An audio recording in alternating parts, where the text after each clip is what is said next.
My word, I have had the hardest last 5 days. I have come down with the flu, a seasonal flu, and it left me bedbound, and it's still affecting me right now. That's why I'm wearing these shades. Not just because I look super cool. My eyes are so sunken. Oh, yeah. But now I'm feeling well enough that I can just start to do some stuff. I can start getting into things. So for the past 2 weeks, to help me through this flu I've been going through, I've been listening to B-3, Little Sage. And we're going to do a bit of a discography deep dive today, going into some of his albums, maybe some of his singles, and just to give you an overall view and feeling of the current state of B-3 Little Sage and his works. So B-3's genre tends to dip into the hip-hop, rap, trap kind of world, focused mainly around lyrics to do with Christianity, to do with God, stuff like that. Not always so heavily focused throughout, but in some places stronger than others. And it's safe to say that B-3 has created a lot of works in the space of maybe just over a year to 2 years, starting in 2022, mid-2022, in July, releasing his first project called The Prodigal Son, Volume 1. The Prodigal Son Volume 1 starts with an intro about the artist through spoken word, a sort of ethos and values from the artist centered around God, freedom, expression, his achievement and goals. It's an interesting way to start. The whole album itself has a kind of fuzzy sound to it, a white noise sound, which I reckon is probably from the recording equipment used. So you can hear a constant sort of white noise throughout the tracks, and a high-end sound that's very high fuzz, perhaps? Highlight for me was track 6 and 7, where I feel B-3 shined the most, combining elements of soul and church choir with hip-hop and trap to create 2 amazing tracks in the middle. Those 2 tracks in the middle were called B-3 the Rapper and B-3 the Rapper Part 2, kind of the same melodic kind of phrasing used, but used through both of the songs, which is really, really nice and really effective.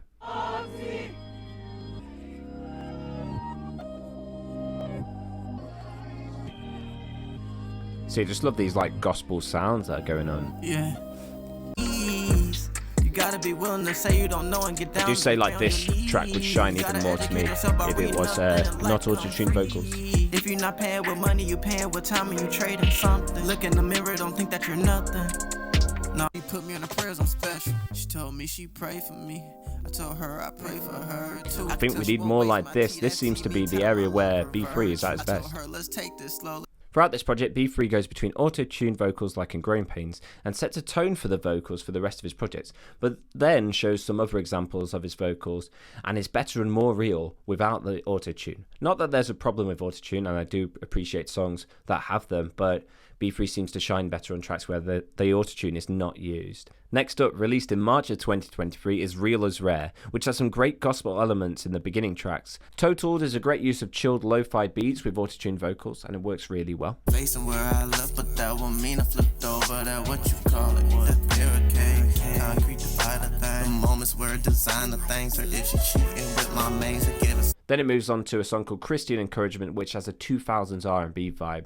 I would have liked a chorus in this song, but it works really well. Going through it, but ain't folded. I pray he give you strength, peace, and you just hear the 2000s here. Remember Paul said it's all good, just remain in Christ. Good circle, good scriptures, fast and praying, keep you right, make mistakes, study praying. Very obviously Christian lyrics, it's not on the nose in the slightest. Jeepers had a nice guitar hook, but leaned a little too much on the Little Wayne sound, which is an old sound now. Wanna Wife is a really nice love song, and it's in a free-fall waltz beat style, which is great. Was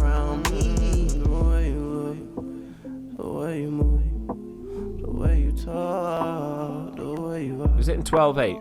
1 2 3 1 2 3 1 2 3 1 2 3. Maybe it is. Yeah. It's not a waltz.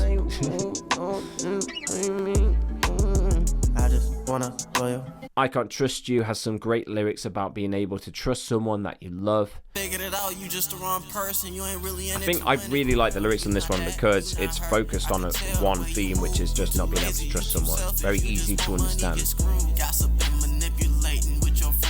Go Get That Bag has great energy, lyrical topic is great with a good hook, and the album takes a darker turn towards the end with Sax Fifth and Hit the Lottery. All in all, I would say this is a vast improvement on the last album, but still has that sort of high-end fuzz, which we heard in the first track. But don't worry, the quality does improve as we go on to the tracks just before 2024, which is our next one. Our third album is called Vent Before 2024, which was released, as you can guess, just before 2024 on the 24th of December. It's quite a short project, 26 minutes long, and a lot of the projects are just very short. Feels like top of the head kind of freestyle things, but it does work at some points. The album kicks off with a song called Vent Before 2024, which is a vent about things just before 2024, and then it moves on to a song called I'm Geeky, which is a very mumble rap kind of track, and I think as a society we've kind of moved forward from the mumble rap, and I don't think mumble rap is B-3's sort of best area to be in. Come back money standing 3 feet. She told me to come here, turn to rock, start twerking, girl, you freaky. Yep, I'm all up in they speakers. He like who that, she like B-3. Like if you compare this to the tracks that are coming up where he's shouting, I just feel like obviously the energy's not there, he's mumbling, but it is a style people like. It's not for me. I felt like the gospel choir mixed with trap kind of thing was where it worked best. There's an impressive workflow though from this project onwards, because there's 3 albums that have been made in the space of a month, so a lot has happened since this project already. I'm Up Working is about continuing on in the face of adversity, challenges and setbacks. This is better, it's not as mumbly, but it's still got that kind of like gravel to its voice, which is nice. Other than the fact that you forgot the apostrophe in I'm, that says im. You've got to get that apostrophe in. Sorry, I'm British. We do good grammars here. Out of Pocket has some nice energy, but overwashed by the synth work in that. Production is better though on this project. Highs aren't as sharp and the vocal quality is a lot better. Going Out Like a Man has great energy and flow. More of this I feel is needed across B-3's projects. My feet, you ain't sweet, you can't be like me. See, like, I do not compete. I hate when everything energy here is so much better, isn't it? Like, let's be honest. I'm a cancer. Water sign, why they keep on buying? A lot of hundreds for the fit, I forgot the cost. FCP, chain got the frost. Lessons over here, I ain't got a law. Compare that to the start of the album. It's just so much better on the second half to me. NALM, N-A-L-M, not sure how to say that. The album's energy picks up from this song onwards, and here the variation in production techniques increases. There's more uses of like dropping out and bringing back the beat, for example. Like the flows on this track is just insane. Like, this is really good. I be looking at first class, they all about business, they all throwing up the pin. Holy shit. And I got that sting, I ain't worried about stripes, I feel like David, I got to do.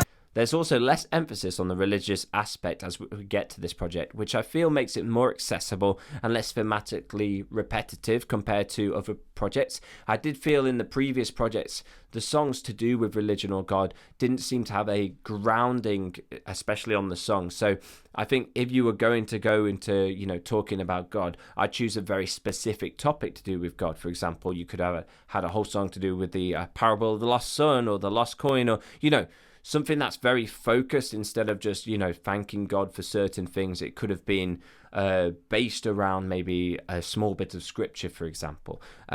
Those would ground the lyrics across these projects a lot better, I feel. And then just 5 days later, Free Samples 1 drops.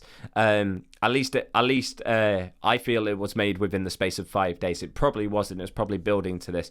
But Free Samples 1 seems like maybe the title of this album is called that because it is using free samples from the internet to, rap on.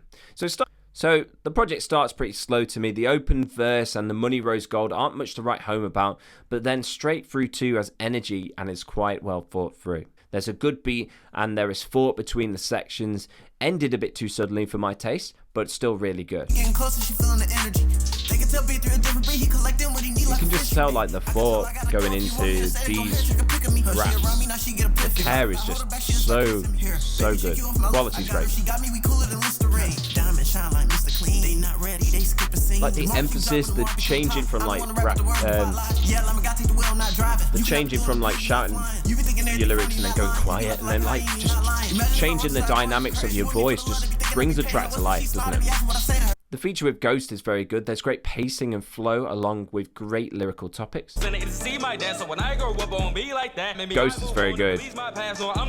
Great feature. Always been one to see DCs, was born black, hard to see. Let's see. My dad is Mike, mom's Billy Jean. Out of all their kids on the weakest lean. Father, forgive me for these, but these is a reason I'm triplets. Receiver for me, I believe in the beat. Receiver for me, I'm deceased in the week. But overall, I felt this project was a bit too short, a bit of a just sort of in-between stage, you know, tide you over kind of project. There wasn't too much, in my opinion, that was like really interesting other than maybe the feature with Ghost and Straight Through 2. But then moving on to the most recent project, Prodigal Son 1.5.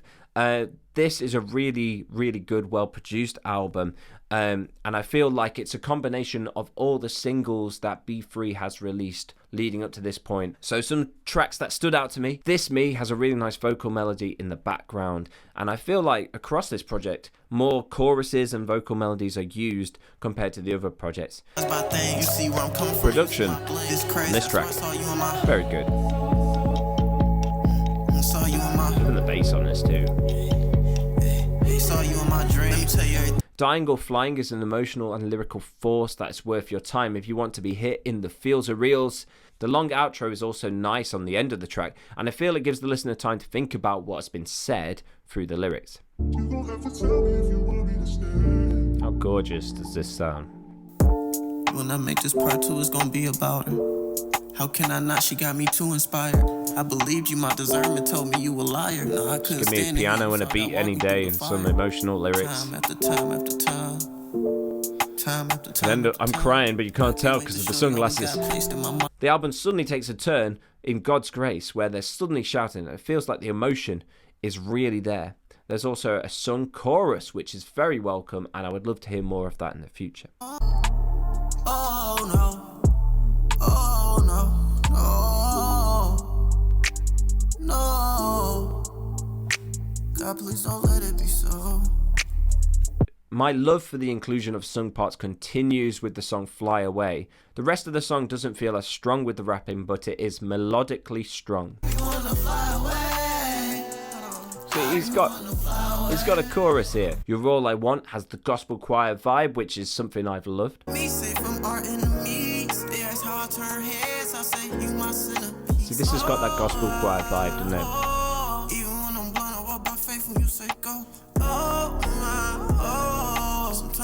And Little Safe is a nice calm ending to the album. Such a nice way to end the album, this one. First class, no class. Party boys forever. All that. Now, I'm going to spend some time diving into some of the singles that B-3 has, but there are so many of them. And a lot of them are just singles that have appeared on the albums anyway. Like, all these singles have been gathered up and then just placed onto the album. My suggestion for B-3 would be to get rid of all the singles that appear on albums anyway and just tidy up this discography, because it took a lot of work to try and sift through the singles to find ones that weren't already in projects. But this one in particular is called Top Dog, and it was released in 2018, so this is very old. So there's quite a big break between this and then the rest of the projects. Inside the store, they said my chain looking like Fruit Loops. Big bro begging suit, me mugging like who? You don't get dirt on my new. Can I hear a beat? Summer setting by a Gucci belt. Walk inside the Saks, they asking if I need some help. Walk inside the club, the women. This is Wobble. It's quite interesting. Got a really good beat, but then a really eerie synth in the background. But yeah, it's a bit tinny still. Like, the production value definitely increases when we get to 2023.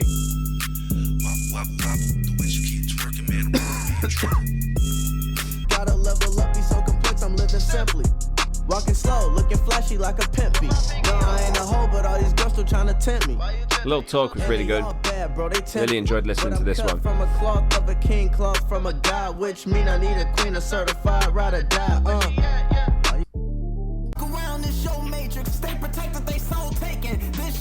Yeah, he's so much better when he just uses his own vocals instead of the auto-tune.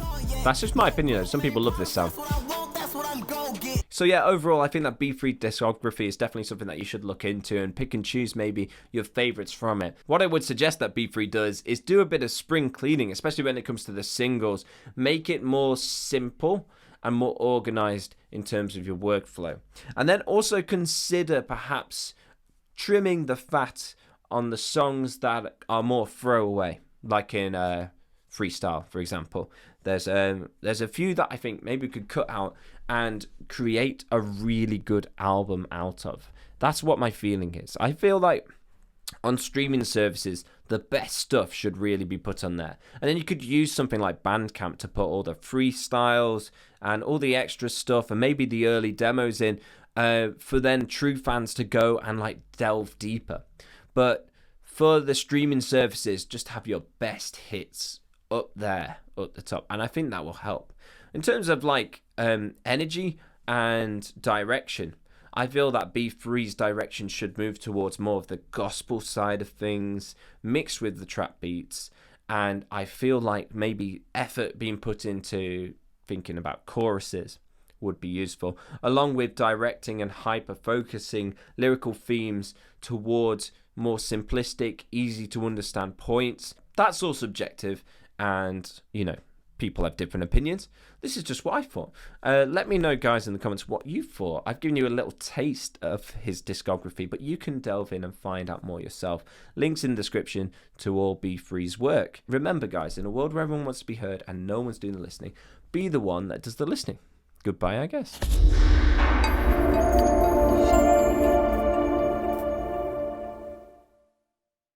Bye, ladies and gentlemen.